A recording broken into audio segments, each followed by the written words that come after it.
चंदा की कीमत है तारों से छलकती है, ऐसी ये तड़प है आंखों से लपकती है, बन बन के लहू दिल का रग रग से टपकती है। इस आग को कब तक तुम हथियार से रोकोगे, ये आग है जज्बों की दबाने से भड़कती है। सदराई वक़्फ़ार, साहिबाने इल्म फहम और हाज़रीन गिरामी कदर को मुस्कान हरून का सलाम। मेरी आज की तकरीर का उन्वान है आज़ादी एक असीम नेमत है। हाज़रीन महफिल, आइए मुझसे मिलिए। मैं बनी हुए इंसान हूँ, मैं आदम की औलाद हूँ, मैं अशरफुल मखलूक़ात हूँ, जिसे खुदा ने कुछ हदूदों क़यूद के साथ आज़ाद पैदा किया।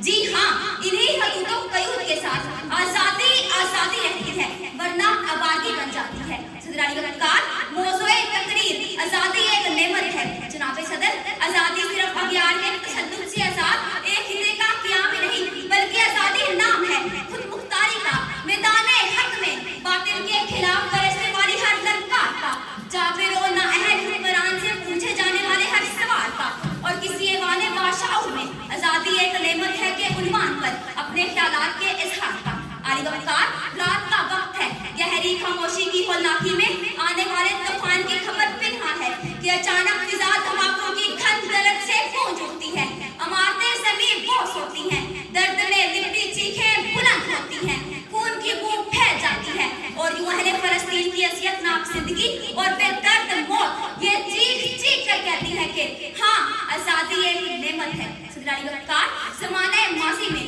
बेदर्दी से मारे जाने वाले हर कोड़े की ज़रब पर किसी हबशी गुलाम की दर्द में लिपटी चीखों पुकार का, बर्मा और सोमालिया की गलियों में नाचने वाली भूख, मासूम बच्चों के ढांचे नुमा जिस्मों और इनके माँ बाप की बेयारों मददगार लाशों का हमारे नाम एक ही पैगाम है कि हाँ, आज़ादी एक नेमत है। सदरानी वक़्फ़ार, कश्मीर की जन्नत नज़ीर वादी में जलते चनारों, गुलामी की अनदेखी जंजीरों में जकड़े पहाड़ों, खून आलूद हवाओं, भागती जुल्मों बर्बरियत के दास्तानों और अहले कश्मीर की पुरसोज आवाज़ों में एक ही नारा गूंजता है कि आज़ादी एक नेमत है। जी हाँ, आज़ादी एक नेमत है, और इसी हकीकत के अदराक से सलाहुद्दीन अय्यूबी ने अहले कुफर के हलक से अक्सा की आज़ादी छीन ली।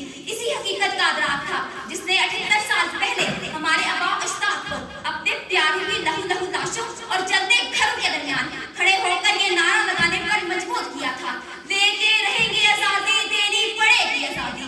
सदरानी वक़्फ़ार, आज एक आज़ाद मुल्क में, आज़ाद शहर में और ऐवाने बादशाहों में मैं ये कहने के लिए बिल्कुल आज़ाद हूँ कि आज़ादी एक नेमत है, और इतनी बड़ी नेमत है कि आज हम आज़ादी राय का हक रखते हैं। हम फ़लस्तीन और कश्मीर की तहरीक आज़ादी की खुल्लम-खुल्ला हमायत करते हैं। हम इसराइल को तस्लीम ना करने के लिए आज़ाद हैं। अपनी इबादतगाहों में इबादत करने और बरोज़े ईद किसी हिंदुस्तानी मुसलमान की तरह खौफज़दा होने की बजाय हज़ारों की तादाद में गाय की कुर्बानी करने के लिए आज़ाद हैं। दुश्मन की धमकियों और नापाक अज़ाइम का मुंह तोड़ जवाब देने के लिए आज़ाद हैं। लहू वतन के शहीदों का अगर आज़ादी की कदर न की जाए तो छीन ली जाती है, फिर साहबे तख्त और ताज कैद खानों के अंधेरों में डूब जाते हैं, या अहले जहां के कदमों तले रोन दिए जाते हैं। आज़ादी इन्हीं के नसीब में लिखी जाती है जो तूफानों से टकराने और जान जुटाने का हौसला रखते हैं। आज़ादी नस्ल आदम यहाँ तक के परिंदों और जानवरों की भी पहली ज़रूरत है। इश्क व आज़ादी बहारे ज़िस्त का सामान है, इश्क मेरी जान, आज़ादी मेरा ईमान है। इश्क पर कर दूं फिदा में अपनी सारी ज़िंदगी, लेकिन आज़ादी पर मेरा इश्क भी कुर्बान है, लेकिन आज़ादी पर मेरा इश्क भी कुर्बान है। आपकी इस मासूम का बेहद शुक्रिया।